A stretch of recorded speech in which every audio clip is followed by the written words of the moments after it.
for this story here, we are going to kick off the first story of the night with our Idaho 4 topic. Now, we have had this topic come up quite a bit, and one of our first videos that we shot, we went over the 3 different main parts of the case against Bryan Kohberger, and we were talking about the holes in that information and why we felt like it wasn't good information, and I don't feel like we covered cell data and coverage enough in that area.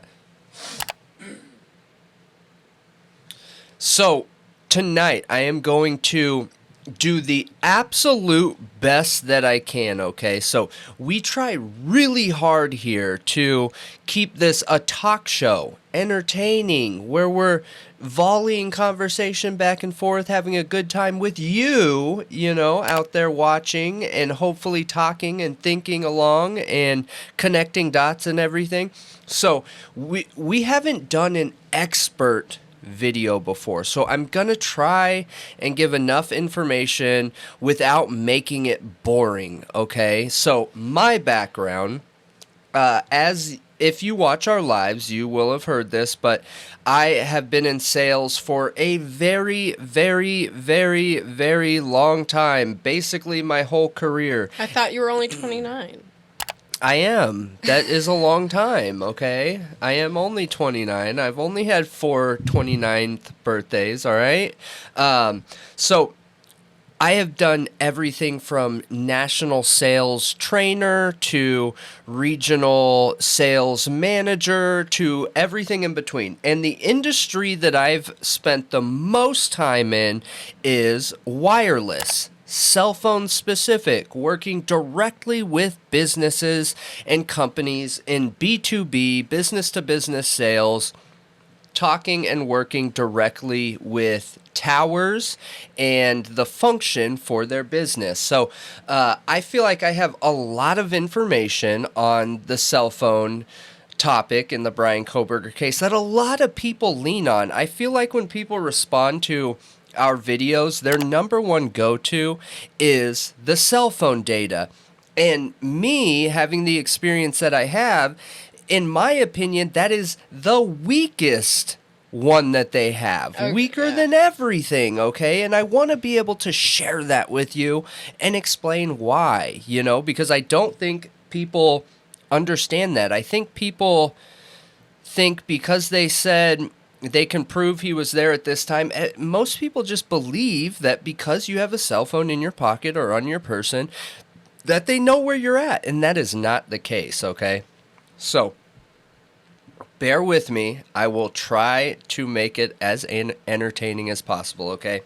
So, let's go through exactly what a cell tower does with your phones, okay? So, you have a phone and you have a tower here, a cell tower, and if you can see on this cell tower, it is shaped like a triangle. All of them, they are shaped like a triangle. So that is supposed to give 360-degree coverage split into 3, so you have 120 degrees of coverage on each side. Now, on each of those triangular points, just imagine a straight line shooting straight out, and those little white boxes you see on the side, those cover that side of the 120-degree angle, okay? So they send out frequencies in each direction that they're pointing at. They do, yes. Now, each connection and cell signal that is sent out,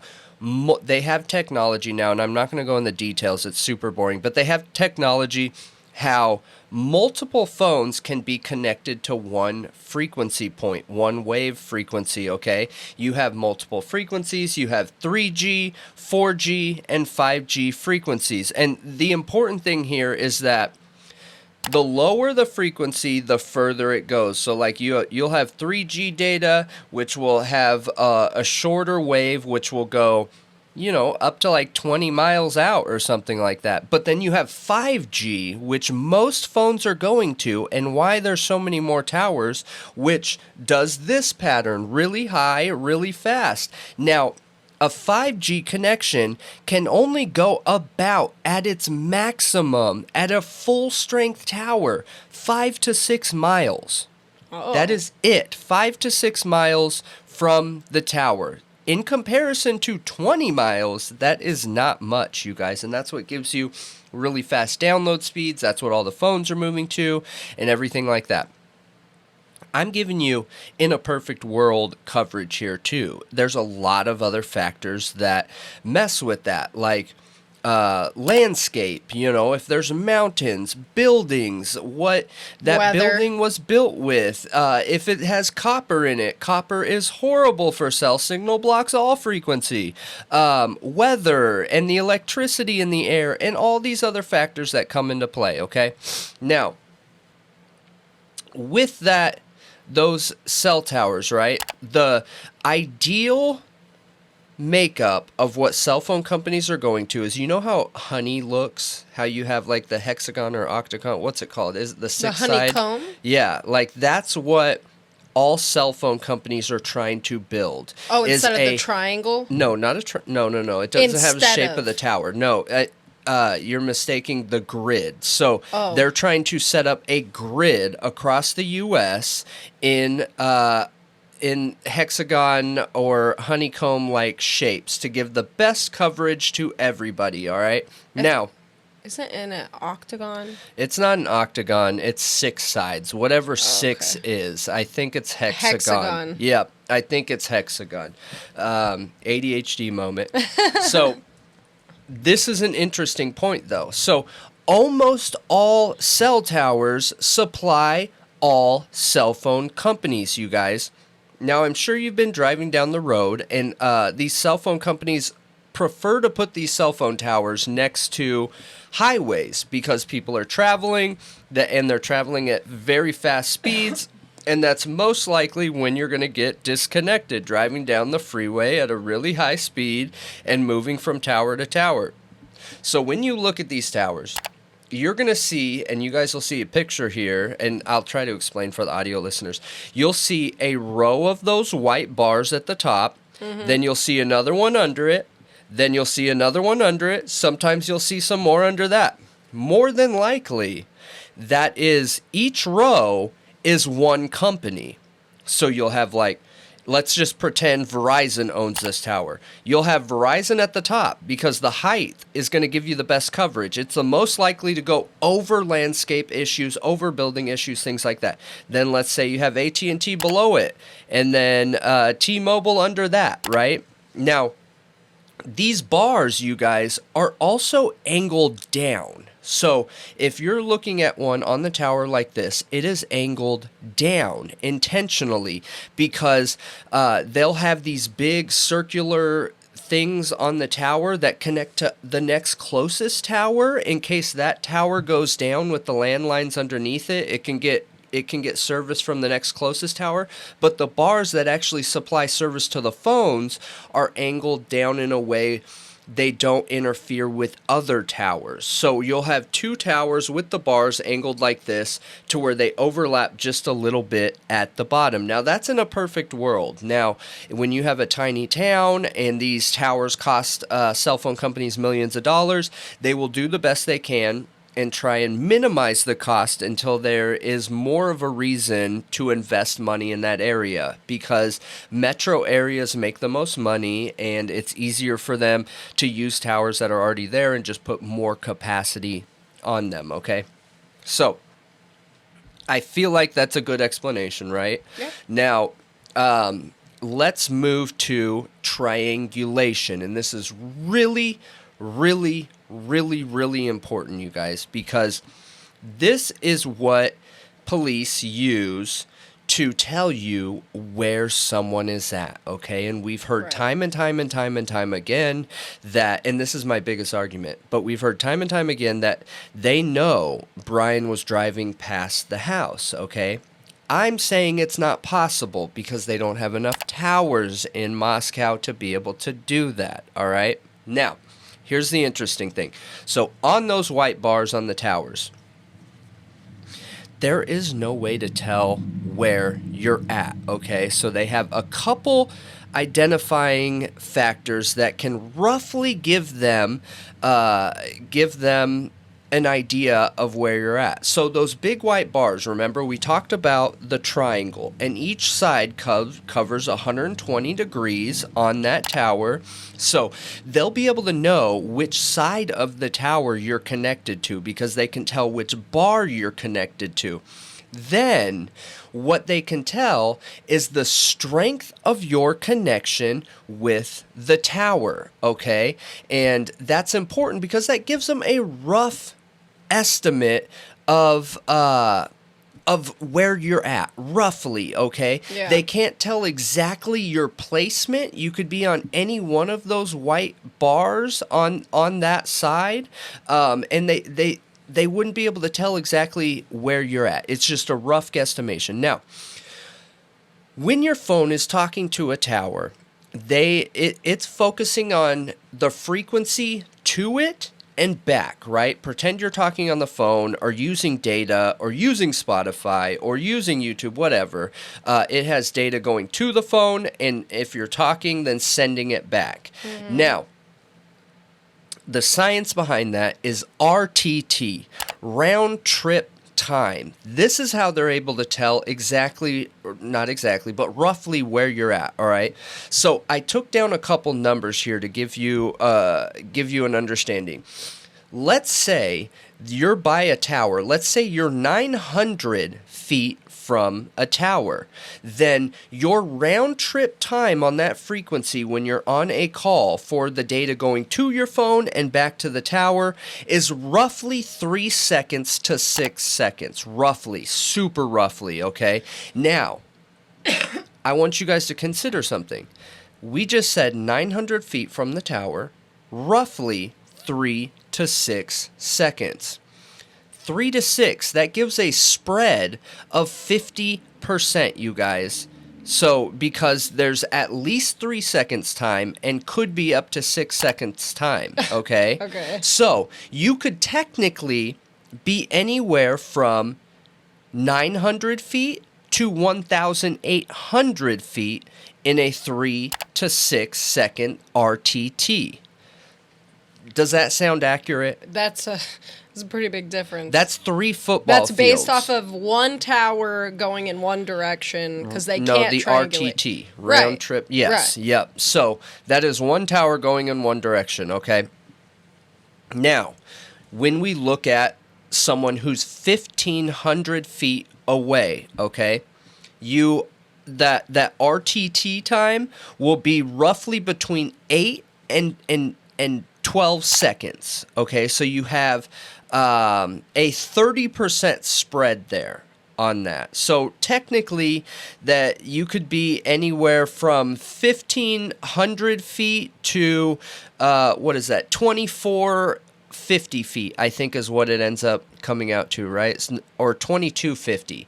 So you could be anywhere from 1,500 feet away from the tower to 2,250 feet away from the tower. That's huge. That's a difference of 700 feet. That is 7 football fields in difference, right?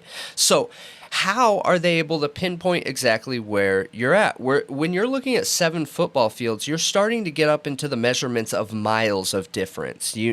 You know what I mean? Yeah. You see how there's going to be some major question marks here? Especially when you're like a mile or two from the tower Agreed. Or more. Like there's going to be a huge Agreed. discrepancy there. Huge, huge, huge. Now, when we're looking at the efficacy rate for one tower being able to tell where you're at, that efficacy is between 60 and 80%. So they can give you about 60 to 80% efficiency of where you're at from an extended use on that tower, okay? Now, I want you guys to also understand that a lot of different things go into play in that 3 to 5 seconds or 8 to 12 second milliseconds for the round trip time.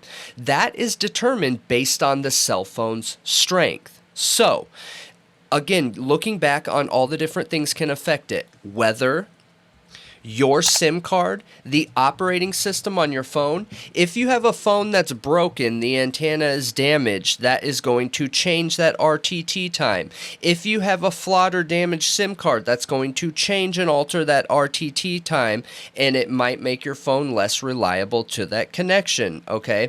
So, going back to looking at it from Bryan's perspective, all right? I pulled up a reliable tower spreadsheet and information here.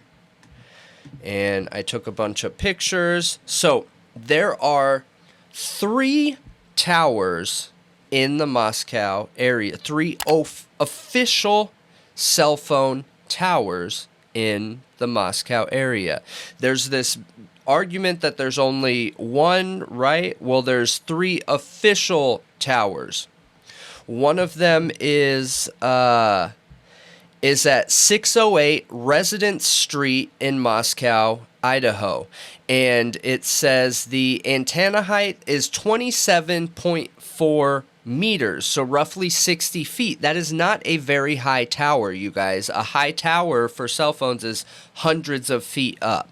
Now, I can show you this picture here, and you guys will be seeing it now. This is the tower, okay? This tower is attached to a water tower, so it's already going to have some disturbance on this. And another interesting thing here is that tower does not cover King Road. That tower does not cover King Road, okay? Because it's so short. It could be because it's so short. It could be because it's considered a mini tower. It could be a lot of reasons, but it does not cover King Road there. This is the tower's spread of its efficiency in this situation. So the other 2 towers here, we have the tower that is at Paradise Creek cell site, which is considered a mini tower, and it is on the... Hang on here. I had the name of the building.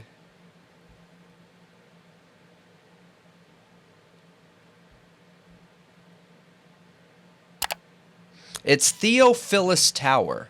The Theophilus Tower, which is an Idaho State University building that I think is 7 stories tall, and there is a mini tower on top of it. Now, that cell tower is owned by AT&T.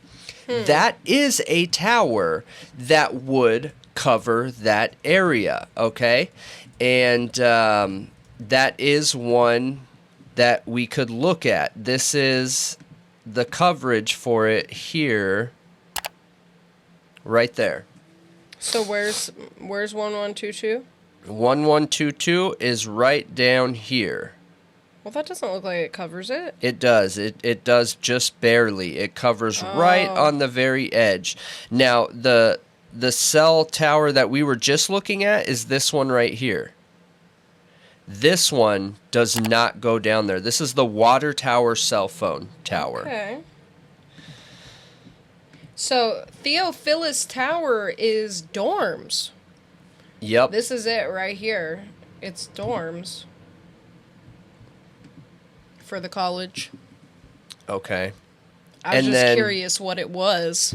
The third tower we have, and remember the first one doesn't even cover that, is 1011 Paradise Ridge Road in Moscow, Idaho. So, I thought that's the one you just said, Paradise. Nope, that was Paradise Creek on that building. Oh, okay. This is 1011 Paradise Ridge Road, and the first one is the on that building. What was the name of that building again? Theophilus. Or Philus. I think it's Philus. That is 4.7 miles away from 1122. So it's within the 5G range. Definitely 4G range. Then you have 1011 Paradise Ridge Road, which is 6.4 miles away. And what's interesting, so you see this one right here? Mm-hmm. This is that tower on Theophilus Building. This is the other tower. Both of them are right on the edge of King Road, which make it less reliable because you're going to get some questionable service. This is really the only real tower, this one, that we're talking about right now. This is the only true tower that they have here. Even the one on Theophilus is a mini tower. Now, is this the one that's south of Moscow? Yes, correct. So that is the only legit The only tower that could offer any cell service to 1122. Like, with any kind of reliability. Yep, and this is that tower right there. So it is a genuine tower site. Okay.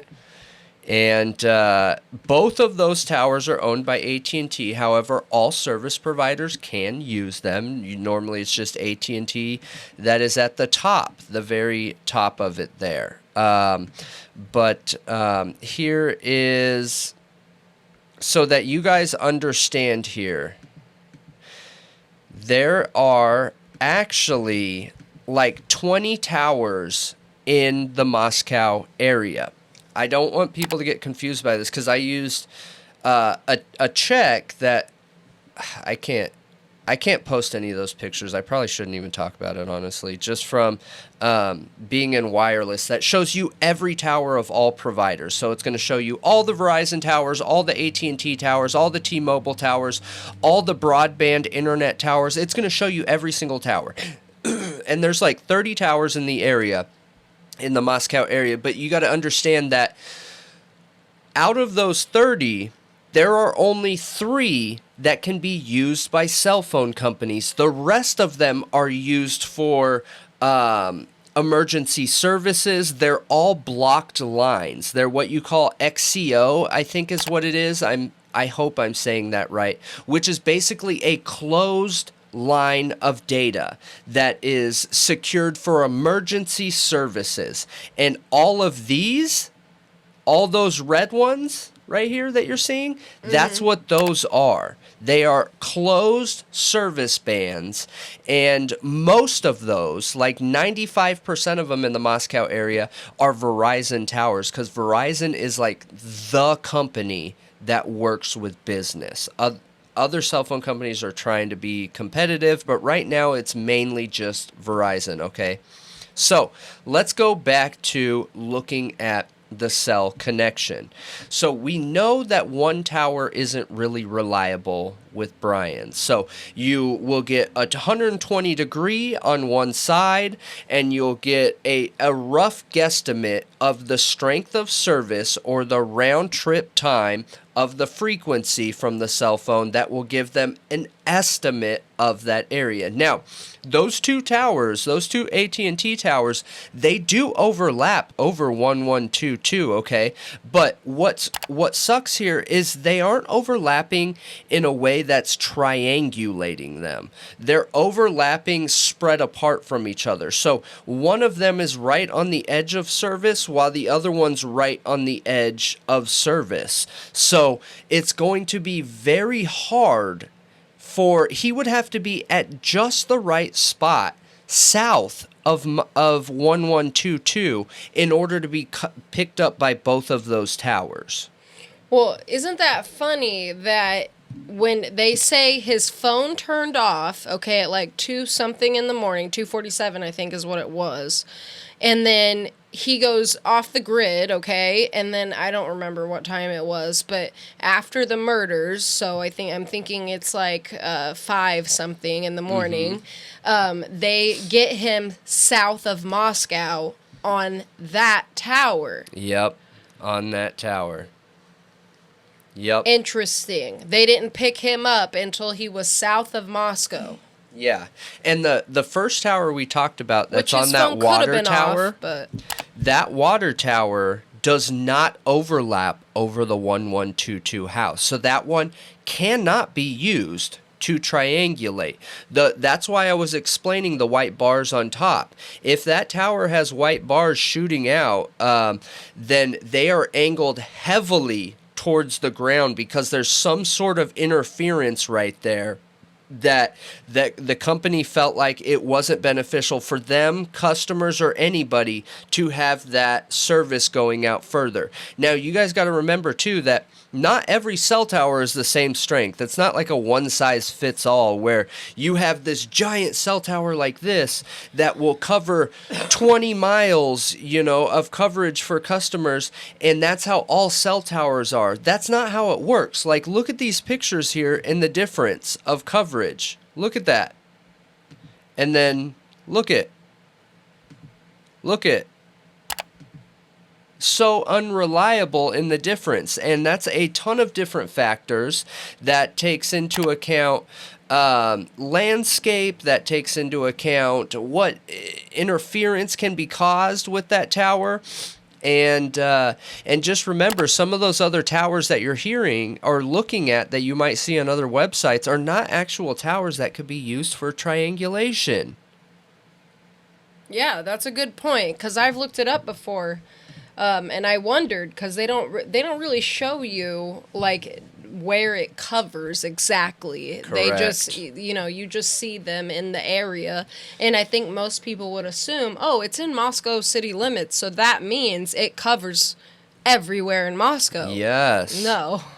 Yeah, I know, and that's what I try explaining to people, and that's why I thought this was helpful for people to understand. It is extremely helpful, because I don't completely get it at all. Right, like, and not hopefully really. the pictures will help our viewers understand it a little bit better, and I'll be able to show like the hexagon shape and those white bars, how they're turned down, so you guys can get an understanding of exactly how that works.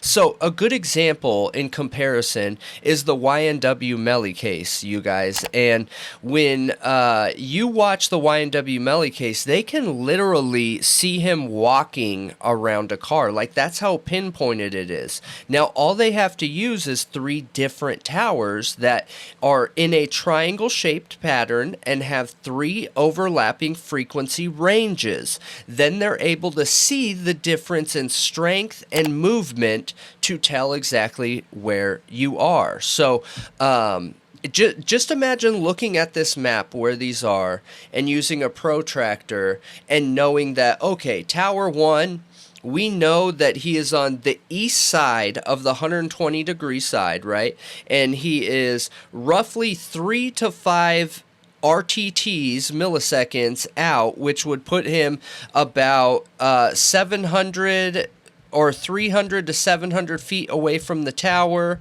and then take a second tower who also has connection there, and that tower says, okay, so he is, 1 to 3 milliseconds of RTT away, which would put him roughly about 100 to 300 feet away. Then you would be able to look at that overlap, and with 2 towers, you'd have a rough estimate of area. Then when you have a third tower that's also communicating, you eliminate the extra feet and time by a factor of 3. So when you have 3 towers that are giving you the strength and signal, you can then take out a lot of that extra bulk because you have 3 towers there. Yeah, it just makes it more precise. It does. It makes it very precise. Now, and just a reminder, when we're talking about this, even with a perfect triangulated location, the efficacy is still only 70 to 80% efficiency.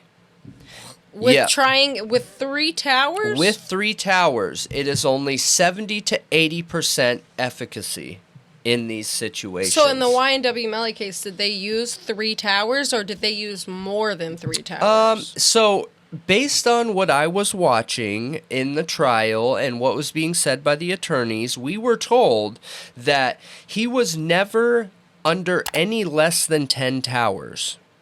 Now, here's an interesting factor here, okay? Because this is something you might hear too.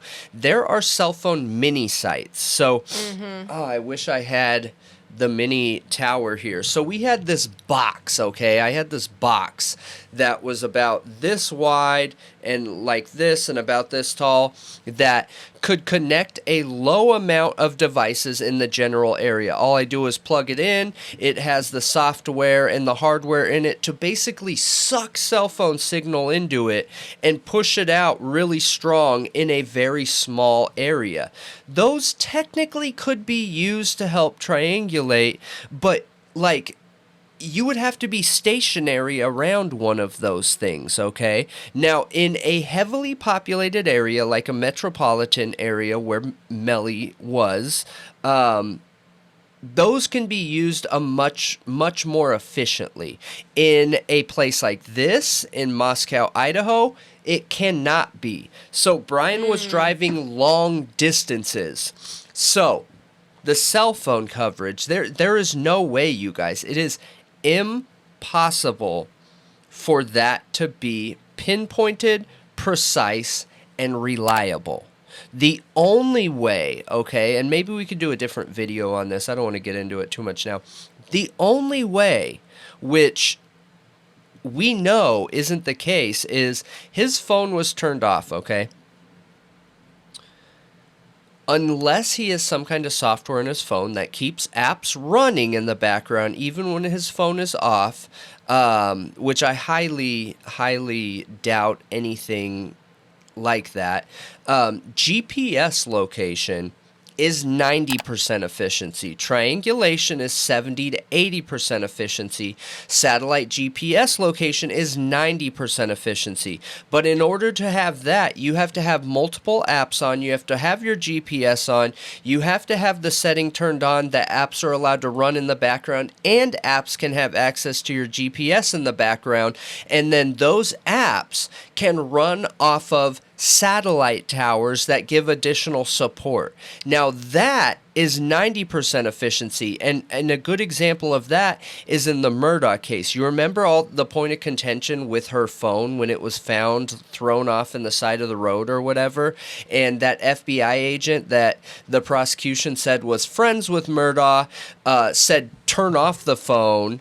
Well, when you turn off that phone, that got rid of the GPS back data in there, so they didn't have that reliable information anymore. So that is a good example of like how reliable that could have been, you know, in that situation, because that GPS data that they were logged into helped find that phone, even though it got thrown out the window when they put it in airplane or turned it off or whatever, put it in the bag. I forget what the details were, how they did it step by step. But with Bryan's phone turned off, that is not possible. For the satellite GPS. But I just wanted to share it. That's so that an important bit of information too. It is. And because I feel like a lot of people are leaning on this, you know, and just some of the questions that I've seen is like, isn't there more than one cell phone company in Moscow? Yes, technically. Moscow.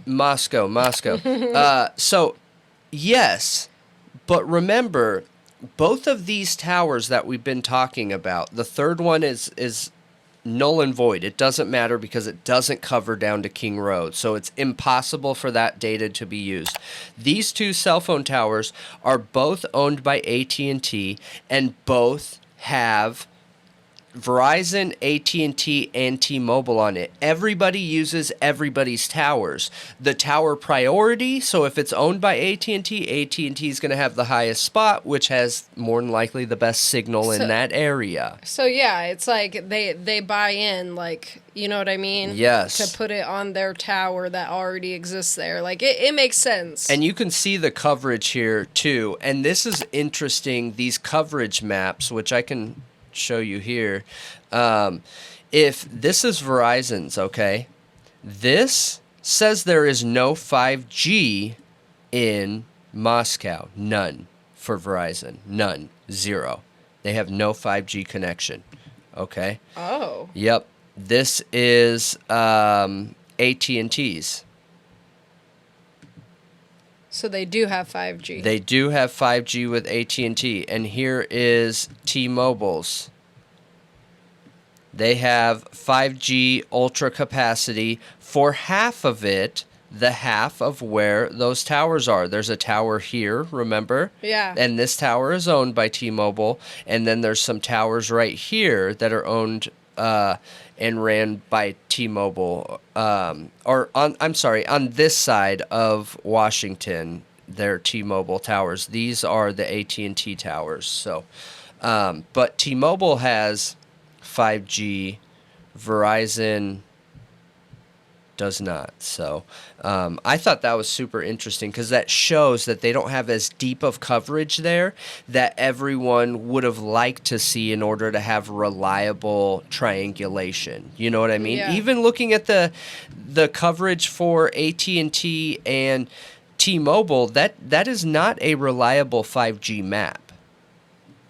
This is not a reliable 5G map right here. It's not? No way. So what does it look like when it's reliable? I mean, they don't even have any 5G plus. They just have basic 5G and 4G LTE. If it's a reliable map, all of this would have been dark blue here. Oh, so it wouldn't be so spotty. It wouldn't be so spotted between the 4G LTE and 5G coverage. So Okay. that just gives an understanding of the weaker signal that they have there. You know what I mean? Yeah, so you're saying there's issues with signal around that area. Oh, yeah, absolutely. Absolutely. And, yeah, I think that is for the most part of it. I hope it wasn't too boring, you guys, but I wanted to be able to share that with everyone. Yeah, and I think, the night of the murder, the cell phone data doesn't matter at that point because his phone was not connected to a tower at all during the time that these, people were murdered. So it doesn't put him at the house at the time of the crime, regardless of any of this, which is great info. What this is important for is them establishing him stalking the victims. History. Yep. Yes, 'Cause this going was there targeted. 12 to 13 times, according to them. The 13th trip was the morning after when he supposedly went back and revisited the crime scene like a serial killer. That's what this information is important for. So if anybody is thinking somehow they're putting him at the scene of the crime at the time, this is not it. Like, there is no cell phone evidence for that. No. Which when I hear people making these arguments, that's what he was there. They have cell phone data. No, they don't. No, they don't. Like, we know that doesn't exist. There is no cell phone data for him being there at that time. They said his phone was off. And I would argue the fact, and again, I say this every Bryan Kohberger video because we have a ton of new viewers and everything else. We do not need Bryan Kohberger to be innocent. And I know you feel the same. I hope he's guilty, you guys. I want him to be guilty because if he's not guilty, then we have a crazed murderer out there somewhere still. And more victims, more families affected, more issues with our justice system. Yes. Because they got to answer for this if he is innocent. Yes, absolutely. And so I hope he is the guy. But looking at the evidence from an unbiased perspective and an open-minded approach, I don't feel like the evidence is currently showing he's the guy. And with the cell phone coverage, look, if the cell phone coverage truly showed that he was stalking them in there, I think that would have been released. And the fact that we haven't heard anything else from it, all we heard is that the FBI is going to be looking at the cell phone coverage and data, and then nothing else. I have a feeling they're running into the issues that I'm talking about right here, where they do not have any reliable connection whatsoever because one tower is not reliable enough. All they would be able to do is see what his cell phone signal strength is, what the rough round time, the RTT is, and have a rough estimate of location. And if he's traveling, that makes it even harder because there's not going to be two towers to overlap and check his location. So if I was the prosecution, I wouldn't bring that up again. I'm just saying. Yeah, and I want to also point out, you guys, the girls, like, okay, 1122 King Road is super close to a bunch of restaurants, nightlife, and the school. It's literally and right the at university. school. They literally were 5 minutes from home when they were at the Grub Chuck and the Corner Club. Yes, correct. They literally took them 5 minutes to get home. Correct. That's it. In the car, drive 5 minutes home. It's super close. Yep. And so the room for error here with what you're saying, with the radius being so big, is great. He could have been going to a restaurant he liked in this area. He said he thought the shopping in Moscow and in Idaho was better. He could have been going anywhere in this whole area. Yep. Where the university is, and all of these restaurants and shops and other things. Yeah, that's a really good point. I'm glad you pointed that out, because close. when you look at the map here, you have Jack's Diner, Breakfast Club, Moscow Ale House, Vandal Store. You have all these shops right there. Mad Greek. The Mad Greek. If the cell phone coverage is like what I'm saying it is, which based on everything I'm seeing, that's no question that this is exactly what it is. You wouldn't be able to tell if someone was at 1122 or if they were at the Grub Truck. You would not be able to tell the difference. None. Zero. Because remember, too, cell phone doesn't follow streets. It's just a straight line, you guys. So while one place might be 5 minutes away, if you took away all the houses and walked straight, it might be 1 minute away, So you got to take that into account when you're taking into account the cell phone strength and signal and coverage and all those good things. So I'm curious to know what you guys think about this, and I would love to know your input and feedback if this helped you understand it a little bit better of what we look at with cell phones, the different frequencies, the difference between 3G, 4G, 5G coverage, the difference in the round trip frequency time, and what feet it takes versus how quick that it communicates with the tower and everything. And if you guys have any questions at all, please leave them in the comments. I can answer them for you. This is what I did for a long time, was work directly with this information, and I got it down pretty good. So none of these towers are really high except for the one to the south. The one to the south is the only real tower, and it's 86 meters. So standard size. Sometimes we see them go up to 300 feet. This one is 250 feet. But this doesn't make me feel like the cell phone coverage and data will be reliable. Yeah, I can see why. Yeah. But let me know what you guys think. Yeah, for sure. I think this was incredible information.